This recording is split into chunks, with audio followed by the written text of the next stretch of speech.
Decíamos que es el capítulo 3, el que comenzamos ahora. Estamos viendo los primeros días de la Iglesia, días maravillosos, los discípulos llenos del Espíritu Santo, compartiendo todo, así dice. Después del sermón de Pedro, en el día de Pentecostés, dice que 3.000 se unieron a la iglesia, más o menos. Que si se tratan solamente de hombres, tenemos que sumarles las mujeres, los niños.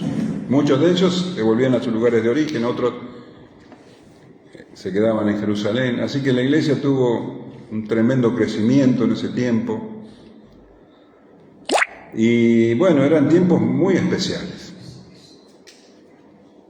El Espíritu Santo vino con poder, lo hemos visto, con un estruendo como de un viento recio, con lenguas de fuego, como lenguas de fuego que se posaban en la cabeza de los 120 y después todos hablando en lenguas. Esto hizo que toda la gente se congregara para ver qué estaba pasando alrededor de los discípulos. Y Pedro aprovechó, dio su primer sermón basado en las profecías de Joel y dos profecías de David, 2 salmos. Muchas personas, como decía, vinieron al arrepentimiento y la iglesia, dice, comenzó. Y en el capítulo 43 dice, y sobrevino temor a toda persona, en el versículo 43, y muchas maravillas y señales eran hechas por los apóstoles. Todos los que habían creído estaban juntos y tenían en común todas las cosas, y vendían sus propiedades y sus bienes y los repartían a todos según la necesidad de cada uno, perseverando unánimes cada día en el templo y partiendo el pan en las casas, comían juntos con alegría y sencillez de corazón, alabando a Dios y teniendo favor con todo el pueblo. Y el Señor añadía cada día a la iglesia los que habían de ser salvos. Y en estos días de tanta comunión, de tanta hermandad, y dice que estaban juntos y comían juntos y iban al templo a escuchar la palabra, al templo de Jerusalén, el templo donde se reunían los judíos, y después se reunían en las casas, partían el pan, las oraciones, alababan a Dios. Ellos se consideraban judíos todavía, la iglesia no se consideraba apartada del pueblo judío. Ellos consideraban de que eran judíos que habían recibido la verdad de que Jesucristo es el Mesías. Ellos habían visto, los otros no, pero seguían siendo el pueblo de Israel, según su criterio. Y seguían con las mismas costumbres. Y iban al templo a orar, como antes.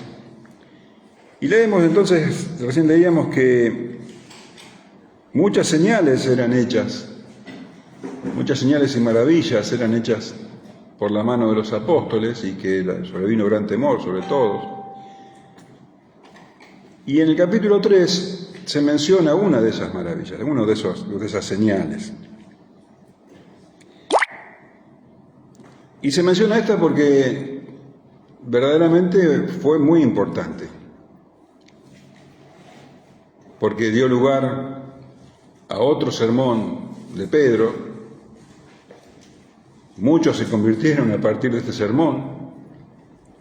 Dice que unas 5.000 personas, sin contar las mujeres, llegaron a ver en la iglesia. Y también este sermón, o este milagro, despertó, reavivó la indignación de los líderes, de los sacerdotes, de los ancianos. Y a raíz de esto, en el capítulo siguiente, en el capítulo 4, vamos a ver que comienza ya la persecución de la iglesia. Este tiempo de bonanza, donde el pueblo los miraba con agrado, se empieza a terminar y empiezan a recibir los primeros indicios de la persecución. Pero estamos en el capítulo 3, vamos a ver entonces este milagro. Hoy vamos a leer hasta el versículo 11. Y dice así: Pedro y Juan subían juntos al templo a la hora novena, la de la oración, y era traído un hombre cojo de nacimiento, a quien ponían cada día a la puerta del templo, que se llama La Hermosa, para que pidiese limosna de los que entraban en el templo. Este, cuando vio a Pedro y a Juan que iban a entrar en el templo, les rogaba que le diesen limosna. Pedro, con Juan, fijando en él los ojos, le dijo: míranos. Entonces él estuvo atento, esperando recibir de ellos algo. Mas Pedro dijo: no tengo plata ni oro, pero lo que tengo te doy. En el nombre de Jesucristo de Nazaret, levántate y anda.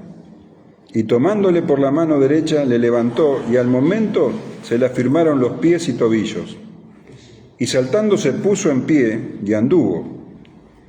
Y entró con ellos en el templo, andando y saltando y alabando a Dios. Y todo el pueblo le vio andar y alabar a Dios.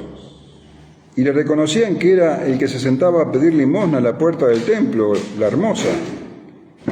Y se llenaron de asombro y espanto por lo que le había sucedido. Y teniendo asidos a Pedro y a Juan, el cojo, que había sido sanado, tomó el pueblo atónito, todo el pueblo atónito, concurrió a ellos al pórtico que se llama de Salomón. Vamos a leer estos versículos y, si podemos, vamos también a estudiar un poquito los primeros versículos sobre el sermón de Pedro. Así que dice que Pedro y Juan subían juntos al templo a la hora novena, la de la oración. Como te decía, ellos seguían considerándose judíos y cumplían con las costumbres judías. A la hora novena, dice, la de la oración. En realidad, los judíos dividían el día en 4 horas específicas. La hora primera a las 6 de la mañana, la hora tercera a las 9, la hora sexta al mediodía, y la hora novena, ¿cuál sería? Las 3 de la tarde. La hora undécima a las 6 de la tarde, cuando empezaban las vigilias de la noche. La hora tercera, sexta y novena eran las horas de la oración. Esa era la hora donde los judíos iban a orar. No es que cada uno iba 3 veces al día al templo, no. Cada uno iba en el horario que correspondía y después en esas horas oraban en donde estuvieran. Así que vemos que Pedro y Juan andaban juntos. Probablemente seguían la orden del Señor Jesús. ¿Te acordás que Él los había enviado de 2 en 2? Así que vemos acá entonces que Pedro y Juan, que eran 2 de los discípulos más allegados a Jesús, eran junto con Santiago el círculo íntimo del Señor. O sea que ellos lo acompañaron en muchos momentos, en la transfiguración, en la sanidad de una jovencita, en el monte de la transfiguración, ¿qué más? En el Getsemaní, en muchos momentos, Jesús los reunía a ellos. Y eran los líderes de la iglesia naciente, y Pablo había dicho que ellos eran columnas de la iglesia. Así que bueno, fueron estos 2 hombres a cumplir con esta costumbre y subían juntos al templo a la hora de la oración, junto con otros judíos, con muchos otros judíos, una gran multitud de judíos. Y era traído un hombre cojo de nacimiento, a quien ponían cada día a la puerta del templo, que se llama La Hermosa, para que pidiese limosna de los que entraban en el templo. Bueno, acá aparece este hombre. Después vamos a enterarnos que es un hombre de unos 40 años. Y era traído, quiere decir que este hombre, algún pariente, algún vecino, algún amigo, lo traía y lo dejaba, dice, a la puerta del templo llamada La Hermosa. Se llamaba así esta puerta, no se sabe con precisión cuál era. Yo acá tengo un plano del templo, no sé si lo ven de allá atrás. Acá lo muestro. La verdad que no se sabe ni siquiera con precisión cómo era el templo, hay muchos planos diferentes. Pero nosotros vemos que está la puerta de entrada que da a lo que se llamaba el atrio de los gentiles. ¿Ven acá? Después lo voy a pasar. Y del atrio de los gentiles vemos que hay un portón que da a otro atrio que se llamaba el atrio de las mujeres. En el atrio de los gentiles, como dice el nombre, entraban cualquiera. Después de este portón, que se llamaba la puerta de Nicanor, porque fue un tal Nicanor quien lo donó, un hombre de Corinto, se entraba al atrio de los gentiles, de las mujeres, que ya solamente era para mujeres judías, y después se entraba por otra puerta a lo que se llamaba el atrio de los israelitas o de los hombres. Ahí iban a orar. Esta puerta de Nicanor, la que daría entre el atrio de los gentiles con el atrio de las mujeres, se supone que esta era la puerta llamada La Hermosa.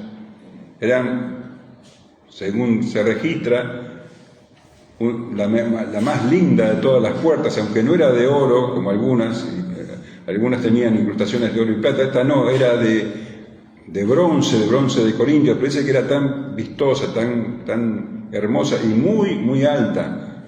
Se habla de que tenía 22 metros de alto, 2 cuerpos enormes, 22 metros de alto.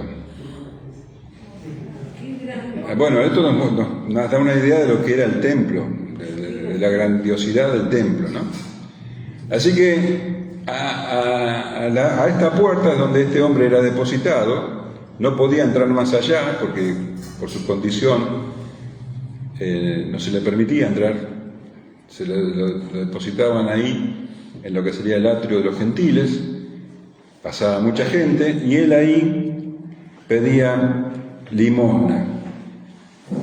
Bueno, es lógico, es común que en lugares donde la gente va a orar, lugares donde se expresa la espiritualidad, que haya personas pidiendo limosna. Se supone que la gente está más preparada allí para ofrendar, para ser generoso.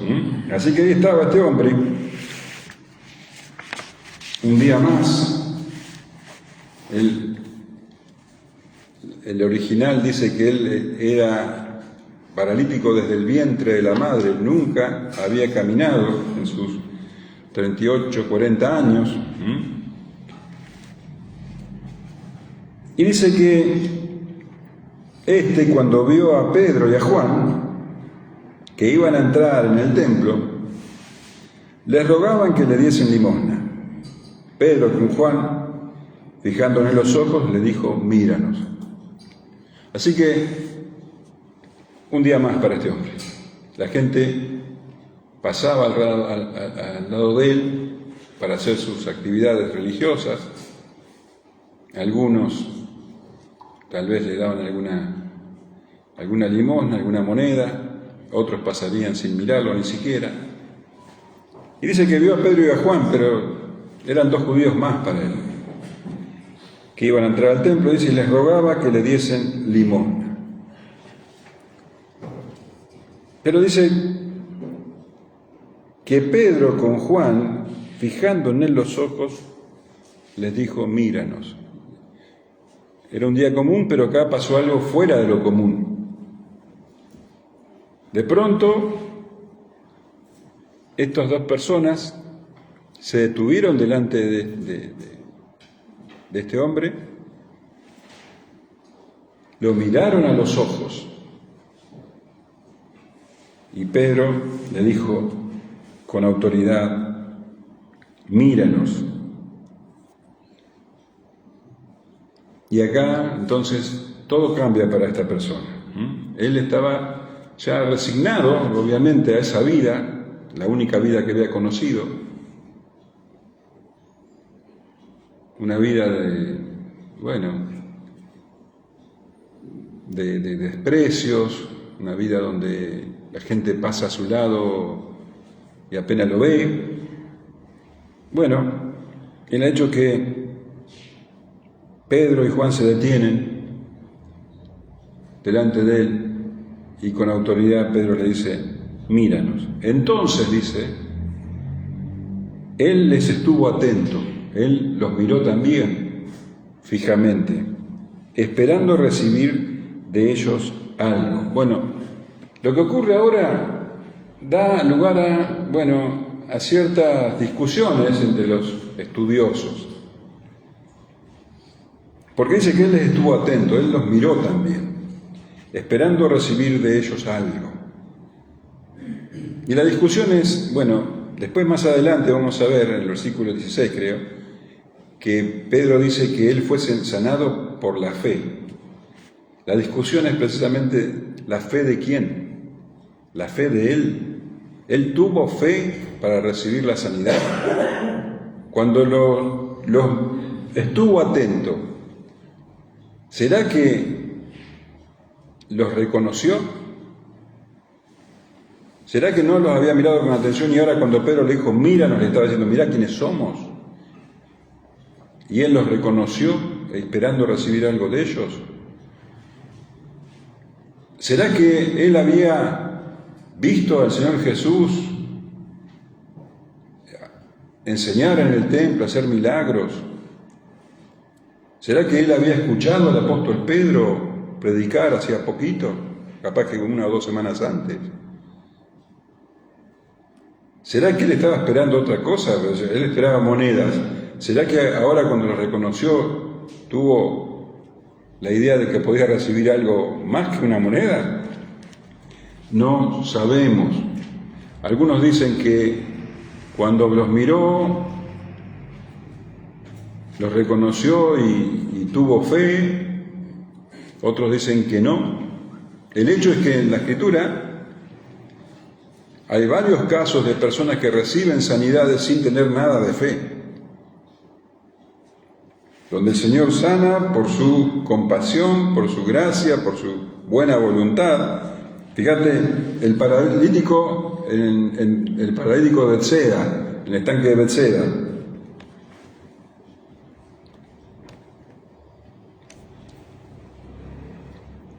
El ciego de nacimiento del capítulo 9 de Juan. Ellos ni siquiera sabían quién era Jesús. Sin embargo, el Señor los sana por pura misericordia. Tenemos el caso del hijo de la viuda de Naín y de Lázaro. ¿Cómo estaban ellos? Muertos. Ya no se puede pedir fe a un muerto. Evidentemente, estas personas fueron resucitadas sin que tuvieran fe. Hay circunstancias donde Jesús directamente tomó la iniciativa y llamó, él estando enseñando, llamó, por ejemplo, al hombre de la mano seca, lo hizo pasar adelante, a la mujer encorvada, lo mismo, estaban enseñando en una sinagoga y lo llamó. Él tuvo la iniciativa y él lo sanó. O sea que aquí vemos que Jesús tranquilamente pudo sanar a muchas personas sin que esas personas tuvieran fe. Después vamos a hablar un poquito de esa teología que habla de que la persona tiene que tener fe de que va a recibir la sanidad. Pero acá vemos que esto no era así. Así que si este hombre tuvo fe o no, no sabemos. El hecho es que Pedro le dice, míranos, él los miró, esperando recibir algo de ellos, más Pedro dijo las famosas palabras, no tengo plata ni oro, pero lo que tengo te doy. En el nombre de Jesucristo de Nazaret, levántate y anda. Pedro dice, no tengo plata ni oro. Y vos decís, pero ¿cómo? Si Pedro era pescador, tenía una nave, pero ¿te acordás que en el capítulo anterior dice que vendieron sus propiedades? Probablemente Pedro no tenía plata de oro porque vendió sus propiedades y las puso al servicio de la iglesia. A partir de ahora, Pedro y Juan vivirían como el Señor dijo, el Evangelio. En 1 Corintios 9:14 dice: así también ordenó el Señor a los que anuncian el Evangelio que vivan del Evangelio. Así que a partir de ahora seguramente estos apóstoles vivían del Evangelio, habían dejado todos sus bienes para el servicio de los necesitados. Y el Señor Jesús le había dicho: de gracia recibiste, dad de gracia. Y el Pedro le dice: bueno, no tengo plata y oro, pero lo que tengo te doy. En el nombre de Jesucristo de Nazaret, levántate y anda. En el nombre de Jesucristo de Nazaret. Ahora, se usa tanto esta frase, en el nombre de Jesús, en el nombre de Jesús, hasta cuando oramos muchas veces terminamos la oración diciendo en el nombre de Jesús. Y tenemos que saber que no es una frase mágica. Yo me acuerdo que una vez, cuando yo recién comenzaba en el Evangelio, una hermana me dijo: si vos no decís que en el nombre de Jesús al terminar la oración no sube al cielo, me decía. No es una frase mágica, No es que vos cada vez que orás por alguien decís en el nombre de Jesús va a pasar esto. No, eso es misticismo. Cuando Pedro dice en el nombre de Jesús de Nazaret, él está diciendo: estoy diciendo esto bajo la autoridad de Jesús. Es como cuando un policía dice: alto en el nombre de la ley. Bueno, de la misma manera. Cuando el embajador dice: bueno, yo vengo en el nombre del rey, es un embajador, pero viene representando la autoridad del rey. Bueno, de la misma manera, Pedro habla ahora en el nombre de Jesús de Nazaret, bajo la autoridad de Jesús. Quiere decir que él está diciendo lo que diría Jesús si estuviera ahí.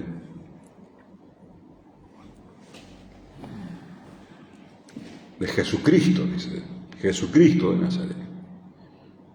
Y cada palabra de Pedro tiene carga, no está diciendo las palabras que dice, se lo está diciendo a los judíos, acordate. Le dice Jesucristo de Nazaret, está diciendo que Jesús,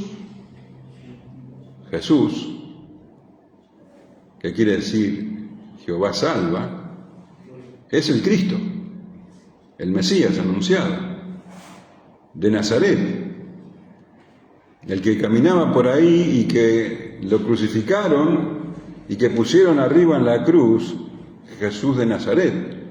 Ese Jesús es el que ahora está haciendo este milagro, el que ellos mataron. Cada palabra que dice Pedro tiene mucho peso. Y además, esas palabras están diciendo el origen de la fe.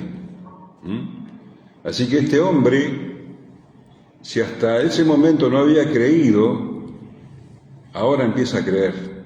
En el nombre de Jesucristo de Nazaret, levántate y anda. Y Pedro hizo algo muy arriesgado, viéndolo con ojos naturales. Directamente lo tomó al hombre este.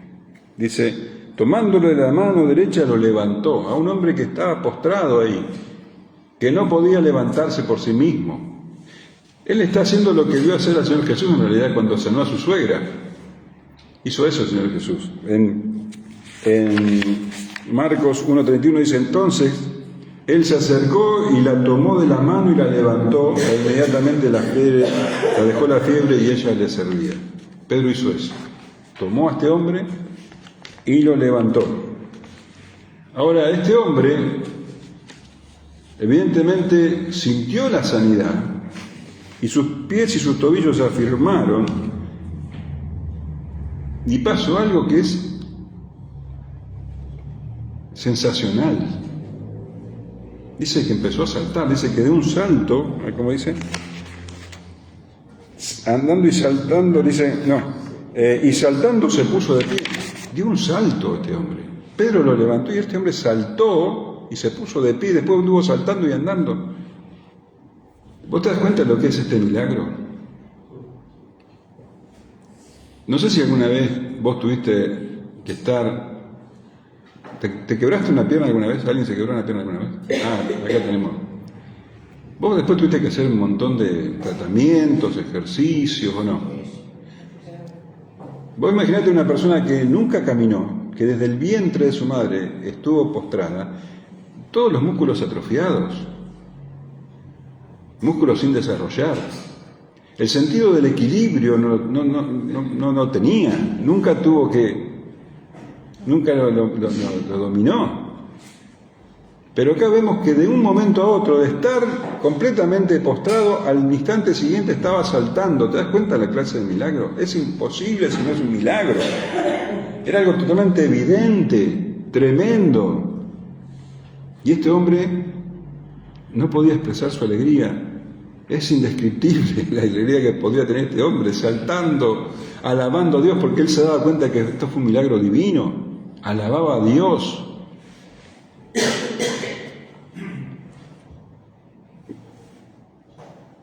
Dice, entró con ellos en el templo. Hasta ese momento no había podido entrar, solamente se había tenido que quedar en el atrio de los gentiles. Pudo pasar esa puerta que estuvo sentado tal vez años y años, traspasó esa puerta, la hermosa. O sea, él se sentaba, casi es un símbolo ese nombre, ¿no? Porque su vida no era nada hermosa. Pero ahora su vida era hermosa, pasó a través de la puerta la hermosa. Qué maravilla, ¿no? Qué seguridad que tuvo Pedro al decirle eso. Miranos. Hizo participar al hombre. Miranos fijo. Y esto nos da, me parece a mí, para hablar sobre el don de sanidad, ¿no? Porque hay tanto mito sobre el don de sanidad, tantas cosas que se hablan sobre el don de sanidad. Bueno, es un don, es un regalo de Dios, por medio del cual Dios libra a la persona de las garras de la enfermedad. La enfermedad es un producto del pecado de Adán. También puede ser una obra satánica. El hecho es que Dios obra milagros en el cuerpo de las personas, de ciertas personas. Pero tenemos que entender que el don de sanidad, tan distinto al que hoy se menciona en las cruzadas de los evangelistas famosos. Vos fíjate lo que es una verdadera sanidad, ¿eh? Este hombre, como te decía, en un momento estaba postrado, al siguiente estaba saltando. Eso es un milagro.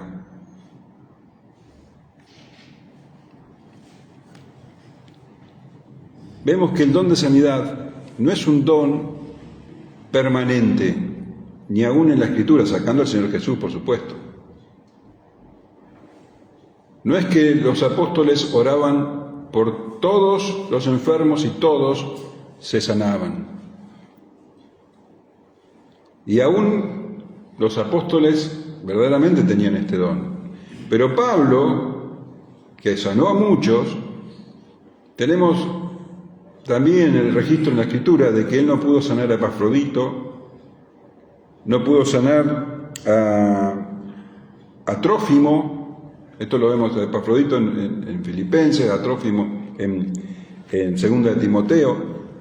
Le dice a Timoteo que, como se sentía mal, que tome, ¿te acordás? Que tome un poco de vino.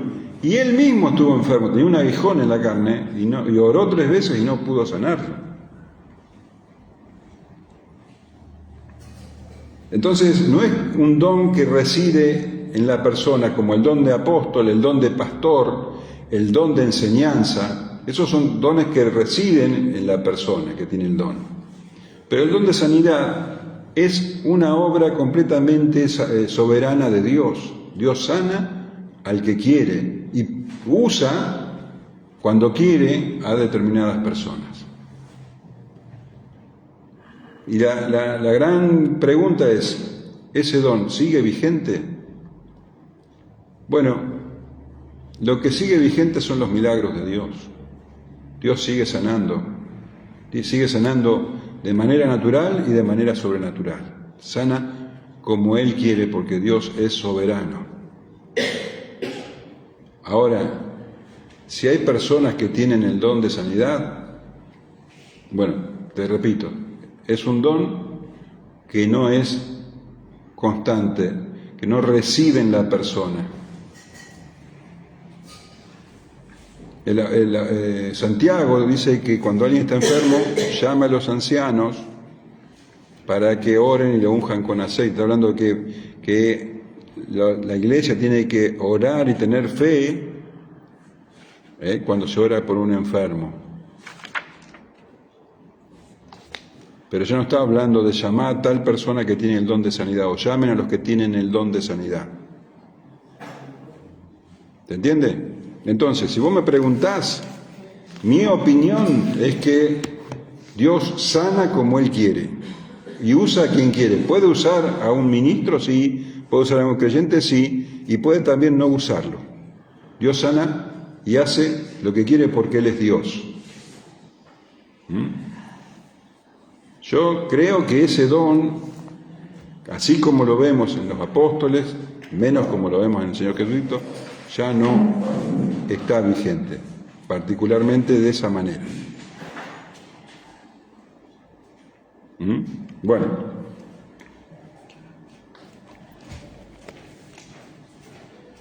la verdad, como dice un comentarista, Dios nos da salvación. Nos transforma estando muertos en pecados, en el delito del pecado, nos da vida, nos transforma en una nueva criatura. Esa es la mayor sanidad que podemos recibir. Nos da vida, con todo lo que eso implica. Bueno, la cuestión es que esto fue impactante para la gente. Y todo el pueblo le vio andar y alabar a Dios. Y le reconocían que era el que se sentaba a pedir limosna a la puerta del templo, la hermosa, y se llenaron de asombro y espanto por lo que había sucedido. Todos lo conocían, era una persona a la que todos los que fueron al templo lo habían visto.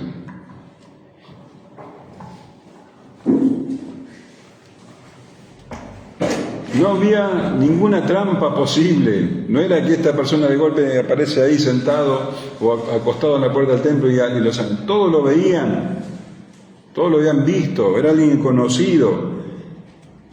Y ahora lo veían saltando, lo veían andando y alabando a Dios. Dice que todos se llenaron de asombro. Fue algo que a todo el mundo le sorprendió. Se llenaron de asombro y espanto por lo que había sucedido.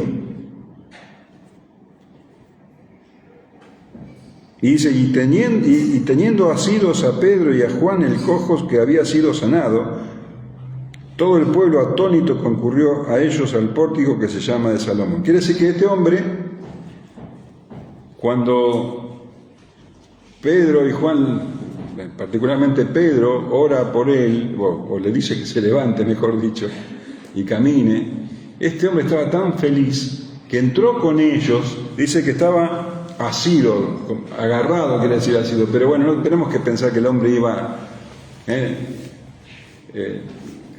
tomado de ellos, sino que, bueno, iba junto a ellos y probablemente en algún momento los agarrara y los tocara de la alegría que tenían, pero caminó con ellos saltando y alabando a Dios todo el trayecto que había desde la puerta, la hermosa, pasó por todo el atrio de las mujeres, unos 70 metros, llegó al atrio de los hombres, ahí oraron y después, dice, salieron por el pórtico que se llama de Salomón, que según parece, porque acuérdense que el templo está, o sea, no queda nada prácticamente, una pared, no, un paredón.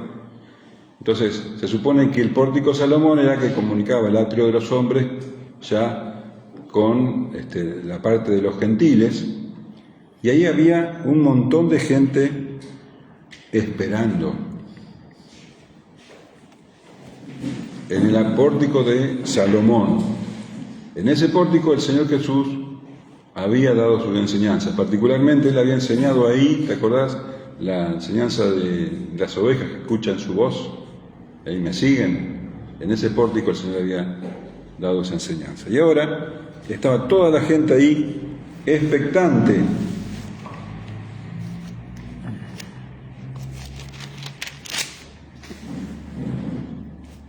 Así que Pedro ve en esto una excelente oportunidad para predicar el Evangelio. Vamos a leer hasta el versículo 16, ¿qué te parece? Vamos a repetir el 11 y llegamos hasta el 16. Y teniendo asidos a Pedro y a Juan, el cojo que había sido sanado, todo el pueblo atónito concurrió a ellos al pórtico que se llama de Salomón.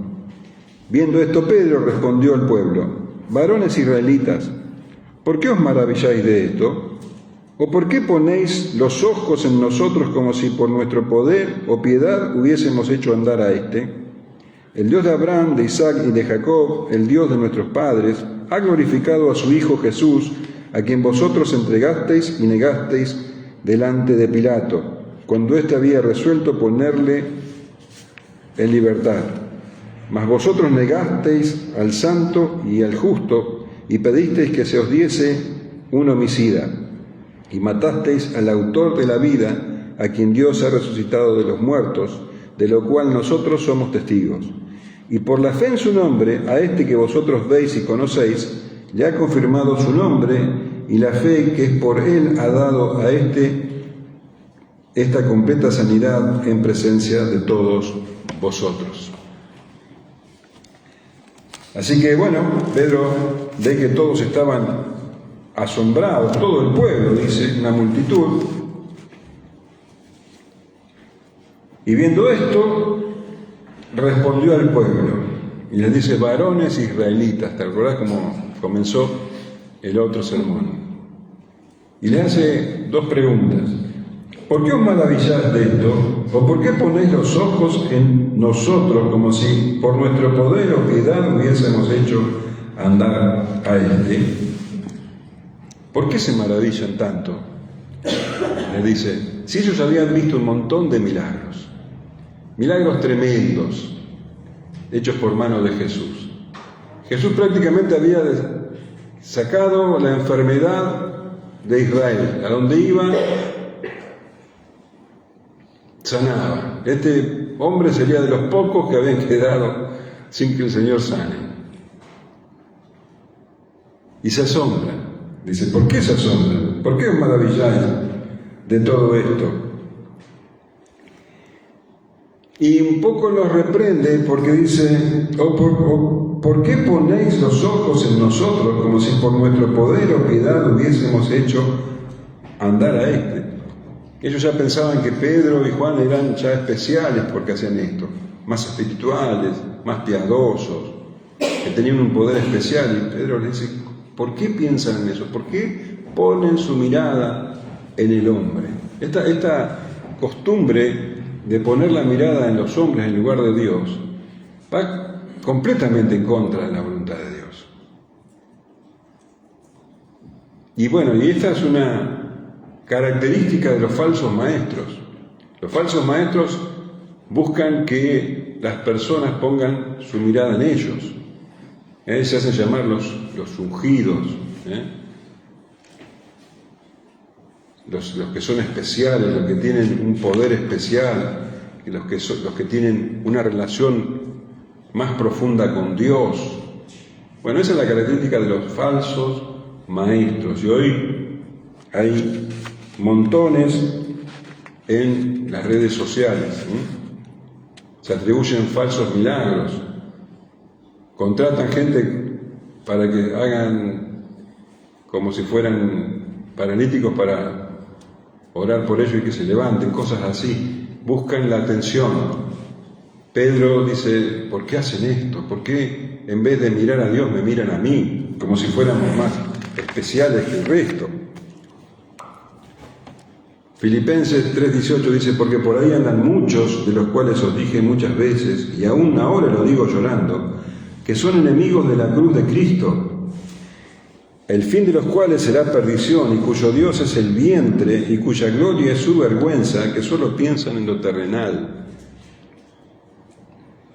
Cuando ustedes vean un falso maestro que parece muy espiritual, piensen que en realidad solo piensa él en lo terrenal, que lo único que le importa es su vientre, su panza. El segundo de Pedro, el apóstol, que ahora que Dios usó para hacer esta sanidad, escribe en el capítulo 2, versículo 1, pero hubo también falsos profetas entre el pueblo, como habrá entre vosotros falsos maestros, que introducirán encubiertamente herejías destructoras, y aún negarán al Señor que los rescató, atrayendo sobre sí mismos destrucción repentina. Y muchos seguirán sus disoluciones, por causa de las cuales el camino de la verdad será blasfemado. Y por avaricia harán mercadería de vosotros con palabras fingidas. Sobre los tales ya de largo tiempo la condenación no se tarda y su perdición no se duerme. Y Pedro entonces, una vez que les dice que no tenían que centrar su atención en él, en Juan, les habla de Dios. Y dice, el Dios de Abraham, de Isaac y de Jacob, el Dios de nuestros padres ha glorificado a su Hijo Jesús, a quien vosotros entregasteis y negasteis delante de Pilato, cuando éste había resuelto ponerla en libertad.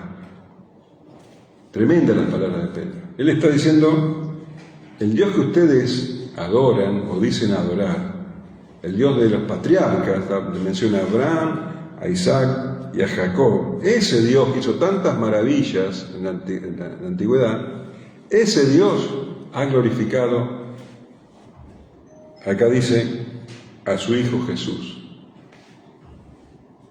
Y los señala, los acusa de que ellos fueron los que lo entregaron y lo negaron delante de Pilato. Ese Dios, el Dios del Antiguo Testamento, glorificó a Jesús. Y en la Reina Valera dice hijo, pero en realidad la palabra en el original es siervo, y de hecho las otras traducciones dicen glorificó a su siervo Jesús, no a su Hijo Jesús. Él es Dios Hijo, pero acá particularmente dice a su siervo Jesús. La Reina Valera textual dice, el Dios de nuestros padres glorificó a su siervo Jesús. La Biblia de las Américas dice, el Dios de nuestros padres ha glorificado a su siervo Jesús. La Nueva Traducción Viviente dice, el Dios de todos nuestros antepasados, quien dio gloria a su siervo Jesús. ¿Por qué dice siervo? Siervo Jesús. Porque Él le está remitiendo, le está haciendo acordar las profecías del siervo sufriente de Isaías. En Isaías hablan de los padecimientos del siervo sufriente. Ese siervo del que habla Isaías es Jesús. Si vos te fijás, desde el versículo 13 del capítulo 52 hasta el versículo 12 del capítulo 53, se describen los padecimientos del siervo de Jesucristo. Fíjate, vamos a ver cómo empieza esta parte de la Escritura. Isaías 52:13 dice, he aquí que mi siervo será prosperado, será engrandecido y exaltado, es lo que dice Pablo, es lo que dice Pedro, que Dios lo exaltó. He aquí que mi siervo será prosperado, será engrandecido y exaltado y será puesto en alto. Como se asombraron de ti de tal manera, fue desfigurado de los hombres, su parecer y su hermosura más que la de los hijos de los hombres. Así asombrará él a muchas naciones, los reyes cerrarán ante él la boca, porque verán lo que nunca les fue contado y entenderán lo que jamás habían conocido. Pero para ser exaltado debió sufrir. Y termina este pasaje, en el versículo 10 del capítulo 53, diciendo: con todo eso Jehová quiso quebrantarlo, sujetándole a padecimiento. Cuando haya puesto su vida en expiación por el pecado, verá linaje, vivirá por largos días, y la voluntad de Jehová será en su mano prosperada. Verá el fruto de la aflicción de su alma y quedará satisfecho. Por su conocimiento justificará mi siervo justo a muchos, y llevará las iniquidades de ellos. Por tanto, yo le daré parte con los grandes, y con los fuertes repartirá despojos. Por cuanto derramó su vida hasta la muerte, y fue contado con los pecadores, habiendo él llevado el pecado de muchos, y orado por los transgresores. Entonces Jesús es el cumplimiento de esta profecía. Él es el siervo sufriente. Él mismo lo dijo, el Señor Jesús. En Lucas 22:37 dice: porque os digo que es necesario que se cumpla todavía en mí aquello que está escrito. Y fue contado con los inicuos, porque lo que está escrito de mí tiene cumplimiento. Y fue contado con los inicuos, con los transgresores, con los pecadores. Está citando también a Isaías. Él es el siervo. Por eso, Pedro dice: ha glorificado a su siervo Jesús.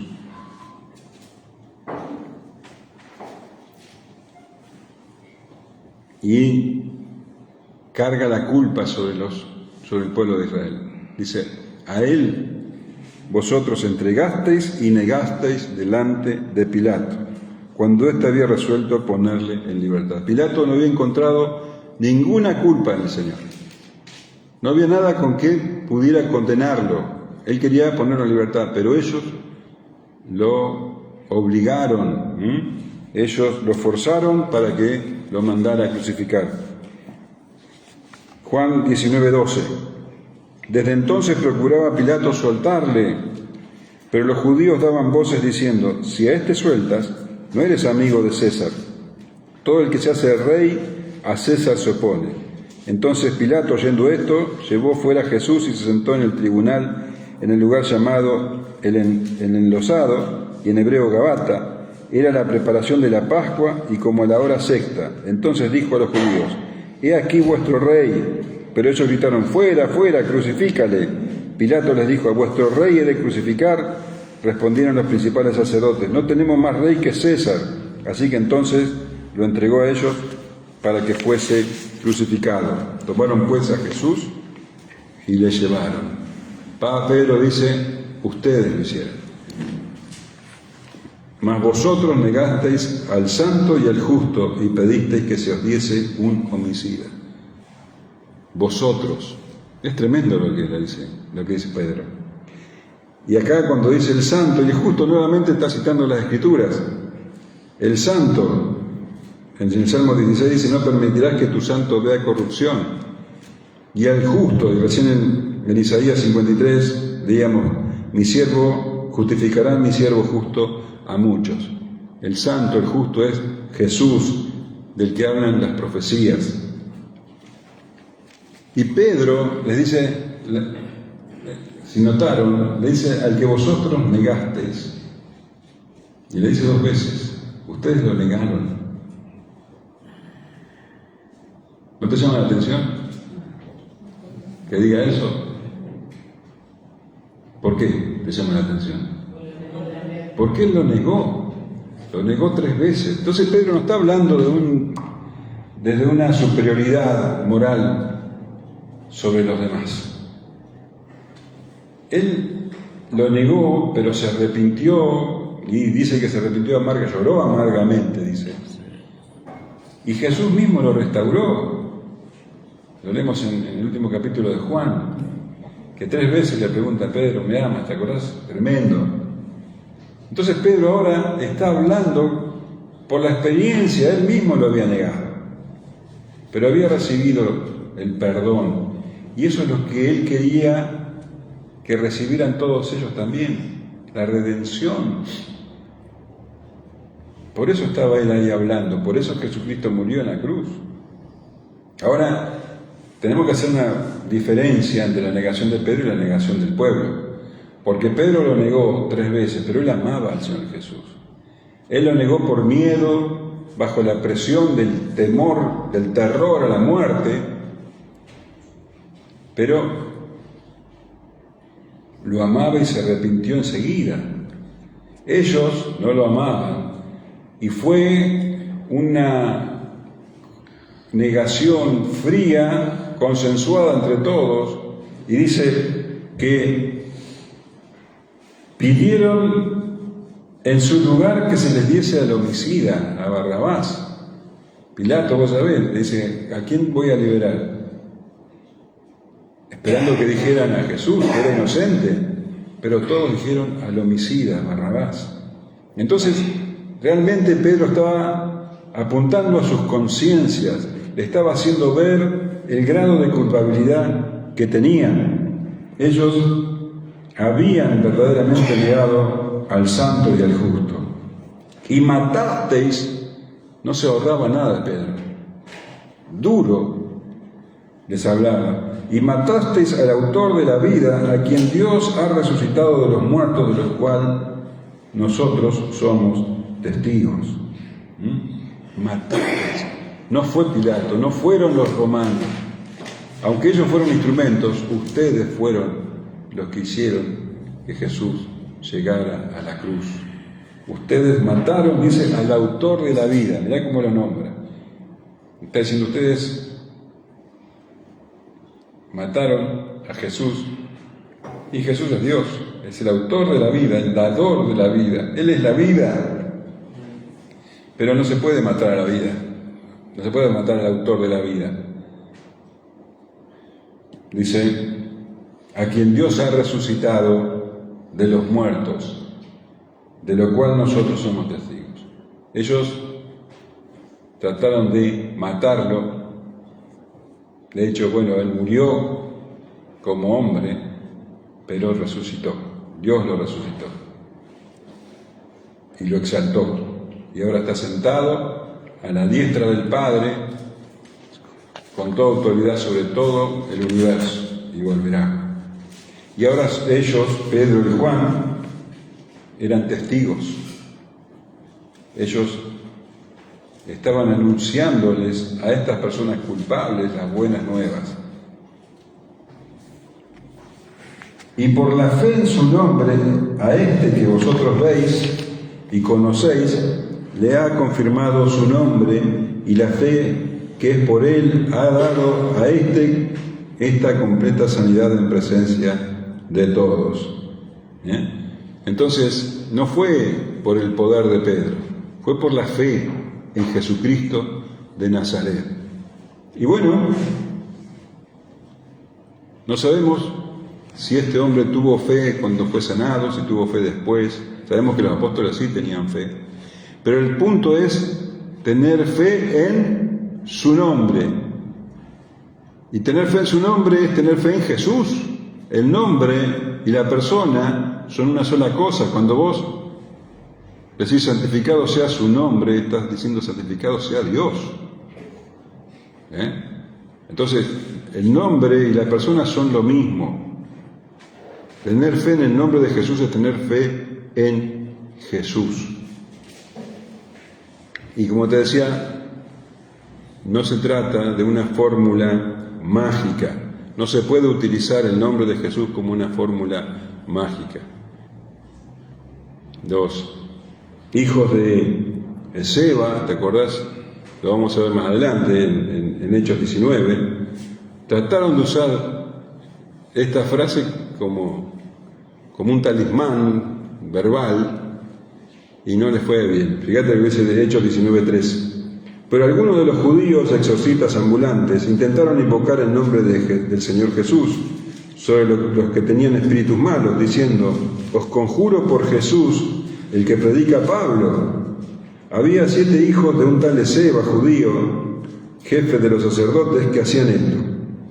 Pero respondiendo el espíritu malo dijo: a Jesús conozco y sé quién es Pablo, pero vosotros, ¿quiénes sois?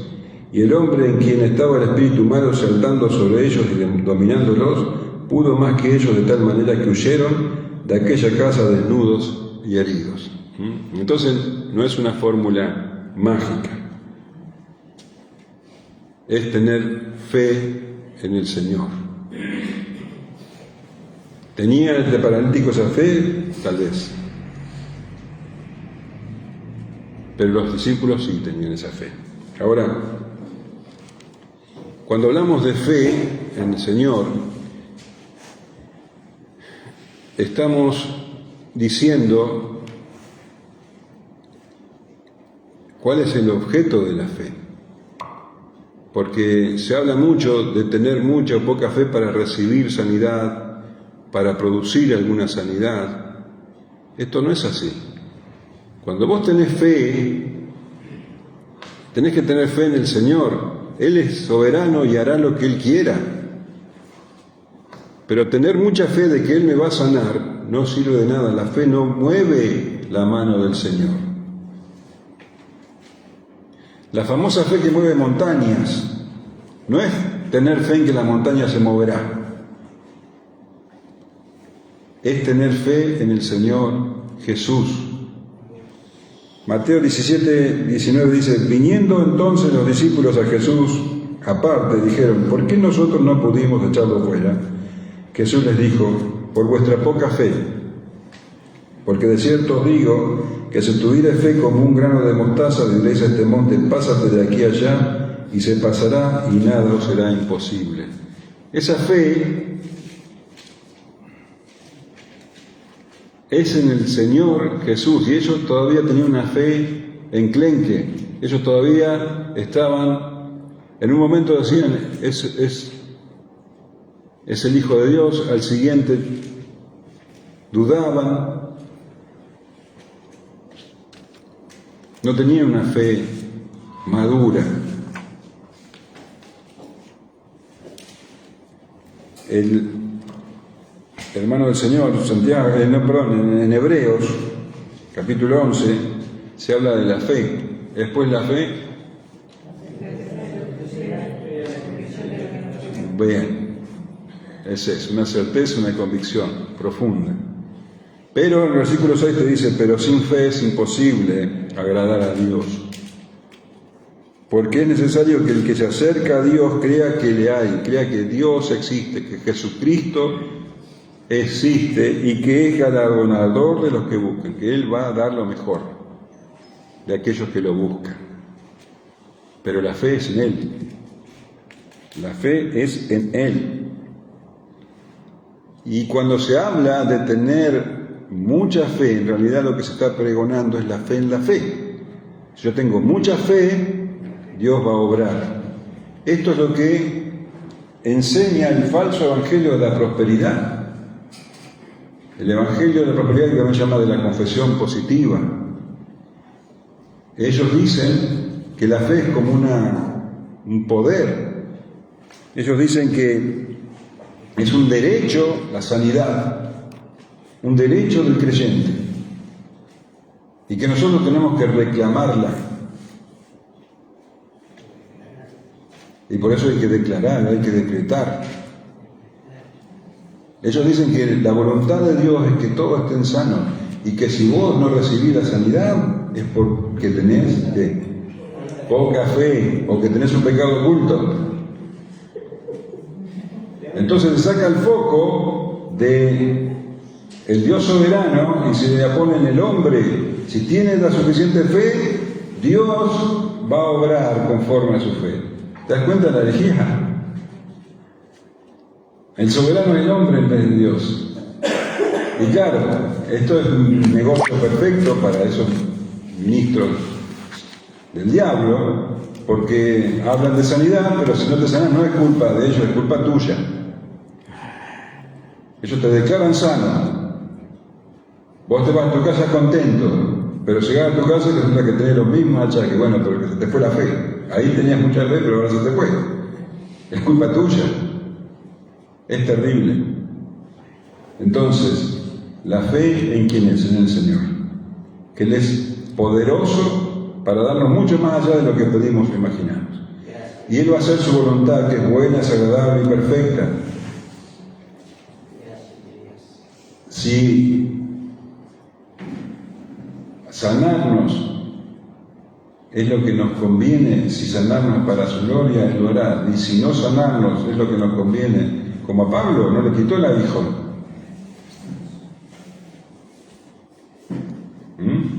Entonces la fe es en el Señor, en el nombre del Señor Jesús, en Jesucristo. Dice,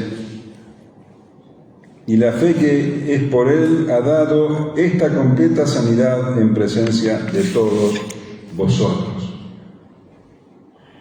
Ahora Pedro dice, bueno, este hombre, este milagro tremendo que ustedes vieron, este hombre que está saltando acá al lado mío, ha sido sanado por Jesucristo, por la fe en Él.